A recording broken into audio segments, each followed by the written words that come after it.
Mais avant, direction la Corse. L'île est belle, hein, aucun doute là-dessus, mais elle est aussi particulièrement bien située pour qui veut régner sur la Méditerranée. Les Génois y sont restés longtemps, ils l'ont façonnée, du moins en partie. Sans eux, la Corse ne serait pas ce qu'elle est aujourd'hui.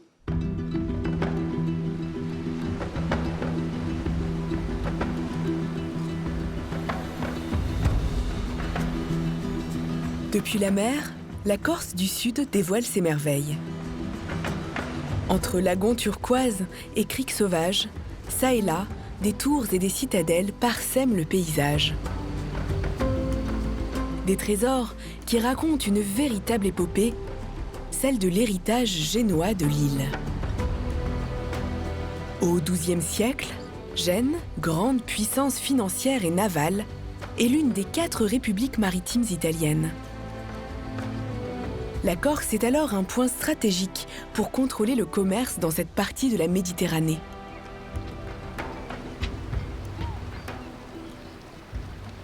C'est dans une cité suspendue entre ciel et mer que l'histoire débute.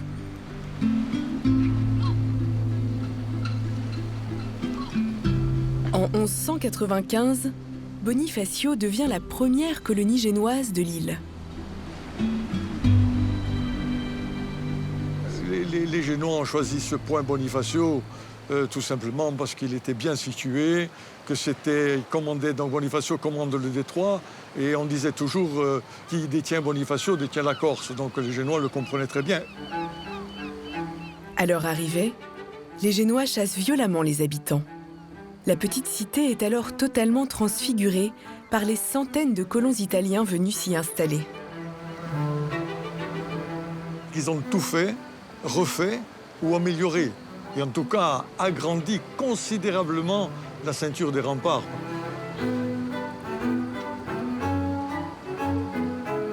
Pour retrouver les traces de l'occupant, il faut aller au cœur de la ville, arpenter les petites ruelles de Bonifacio qu'on appelle ici de leur nom génois, les Caruggiu. Comment vas-tu ? Bonifacio n'est pas anarchique, contrairement à ce qu'on peut penser. C'est une ville construite en damier avec 4 ou 5 grandes rues et des ruelles transversales. Au départ, la ville était basse, donc avec 2 étages. Et ensuite, progressivement, la population ayant augmenté, on a gagné en hauteur, puisqu'on ne pouvait pas gagner en largeur, on ne pouvait pas s'étendre. Et puis, les gens aussi voulaient avoir des appartements beaucoup plus grands. Donc, de 2 étages, on est monté à 3, 4, 5. Et dans certains endroits, je crois qu'il y a même 6 étages.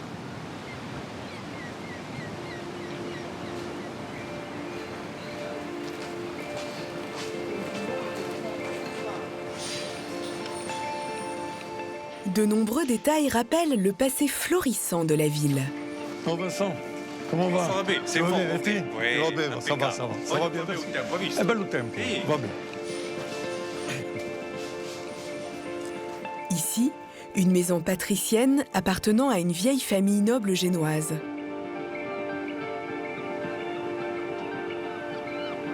Là, des inscriptions sur les façades décorées, des arcades qui surplombent les ruelles.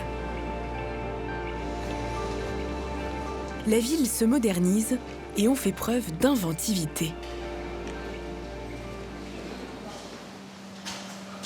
Eh bien, nous sommes là dans dans le portail d'un immeuble typique génois. Ah, les cordes ne sont pas d'origine, bien sûr, mais à l'époque, comme les maisons étaient très hautes, donc pour faire monter les vivres ou même de l'eau, on utilisait ce système de poulies. Peut-être pas ingénieux, mais astucieux, en tout cas, et ça permettait d'éviter de la fatigue.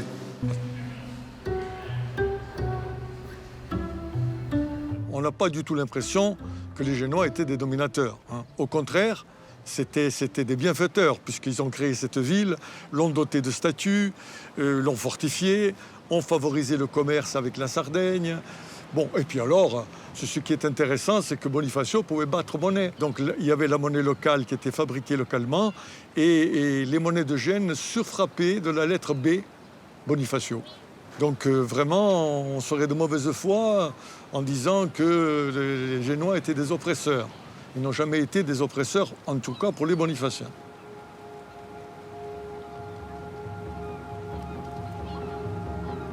Les Génois contrôlent peu à peu l'île de Beauté.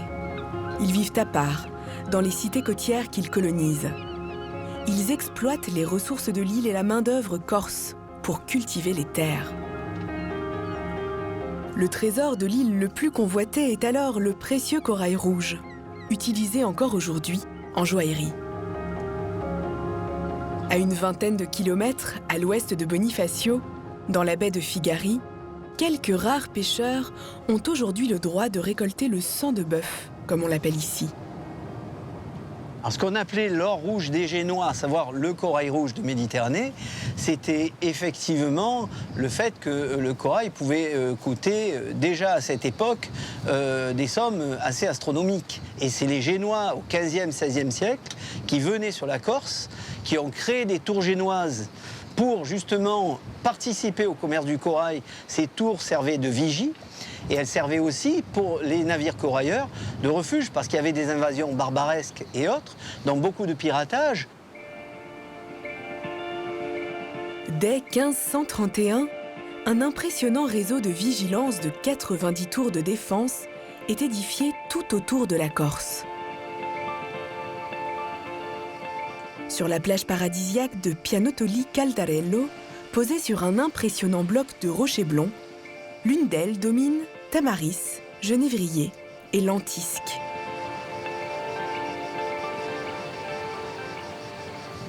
Jérôme, comment ça va? Alors, comment ça va? La pêche a été bonne. Oui, et là, Jean-Philippe, c'est une tour qui était inexpugnable parce que sur un chaos granitique de 15 mètres de haut par rapport au niveau de la mer, et en plus, la tour fait 15 mètres de haut, donc elle est à 30 mètres de haut. Elle n'a jamais été prise par les barbaresques.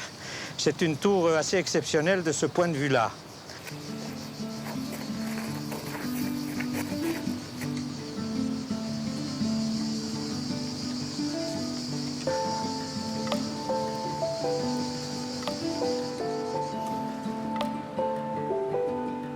Deux mètres d'épaisseur pour les murs, contre les boulets de canon. Et ici, alors, c'était la pièce de base. Donc, avec la citerne, c'était très important. S'il subissait un siège assez long, il fallait qu'il puisse avoir de l'eau. C'est ici que se trouvait l'armement et les principaux éléments de la défense. Et en cas d'alerte, s'ils voyaient apparaître des vaisseaux barbaresques, ils allumaient des grands feux ou alors ils jouaient de la conque marine, ce qu'on appelle en Corse le conco marino, pour avertir les populations qui, à ce moment-là, se mettaient à l'abri. Et donc, c'est pour ça que cette tour était très importante pour protéger, surtout Bonifacio et même la côte orientale, parce que la tour d'Olmeto, on la devine par là-bas, donc les signaux de feu se correspondaient. Absolument. Et lorsqu'un feu était allumé à la tour d'Olmeto, eh bien, il y avait immédiatement un autre feu qui était allumé ici, pour alerter de proche en proche toutes les populations. Les Génois sont alors de véritables protecteurs de l'île. Mais il n'en reste pas moins des colonisateurs. À 27 km de là, sur la côte est, Porto Vecchio est la dernière ville sur laquelle ils jettent leur dévolu, près de 350 ans après leur installation en Corse.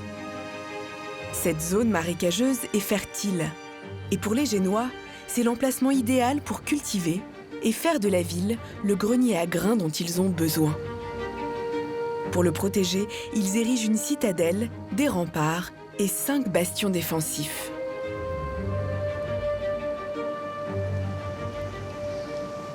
Et voilà donc le bastion de France, parmi ces 5 bastions qui vont faire partie de cette citadelle porto-vecchiaise.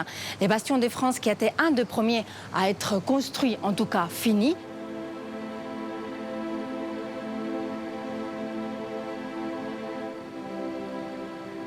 Ce qu'il faut comprendre, c'est que Porto Vecchio n'a rien à voir avec Bonifacio. Bonifacio, on peut considérer que ça a été, c'est presque encore aujourd'hui, une ville génoise.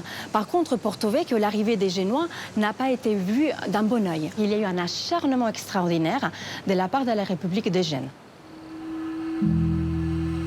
En un siècle, Porto Vecchio est construite et détruite plusieurs fois.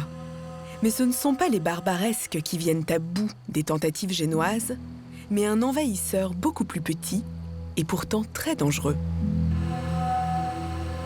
Certes que c'est une zone très marécageuse, très humide, donc on va avoir un souci supplémentaire, le moustique anophèle, qui va créer une pandémie pendant plusieurs siècles, donc une pandémie de la malaria paludisme. Le moustique décime les familles génoises qui y sont installées, à tel point que les colons font venir alors des montagnards corses qu'ils pensent plus résistants au virus. En vain. Les survivants repartent chaque été dans l'arrière-pays pour échapper au fléau.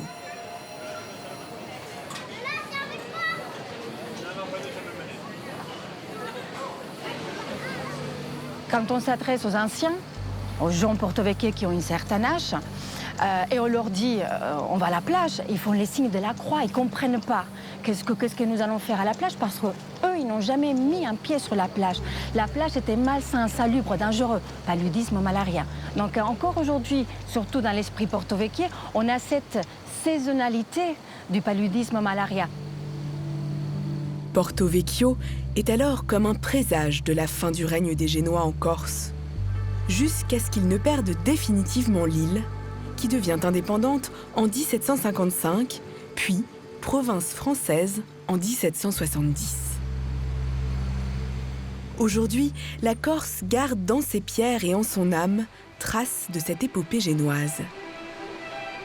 Et à Bonifacio, cet héritage est encore plus vivace qu'ailleurs.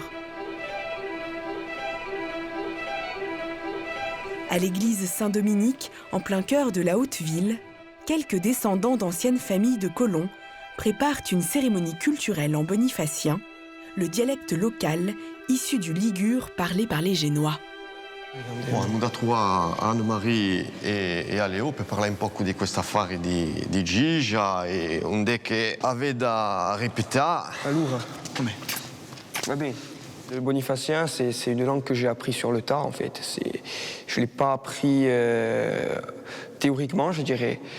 Et à force d'entendre les conversations bonifaciens, Haute-Ville, et on apprend sur le tas. Et puis on se met à parler nous aussi parce que ça nous plaît, on y prend goût et pour conserver aussi notre patrimoine culturel. Près de 200 bonifaciens parlent encore cette langue originelle. Un héritage génois qui a survécu entre les murs de la cité, envers et contre tout. Bon, héritiers fatalement, nous sommes héritiers par l'histoire qui nous colle à la peau. Hein. Bon, cela dit, nous sommes maintenant fondus dans ce qu'on peut appeler le peuple corse. Hein. Nous ne sommes pas différents des autres. Hein. Mais souvent aussi, il faut dire que ailleurs en Corse, on nous le rappelle que nous sommes différents, mais gentiment. Hein. Les Corses viennent de quelque part, elles viennent d'un pays qui est quelconque. Nous venons de Gênes, et ce qu'il y a, c'est que nous en sommes fiers.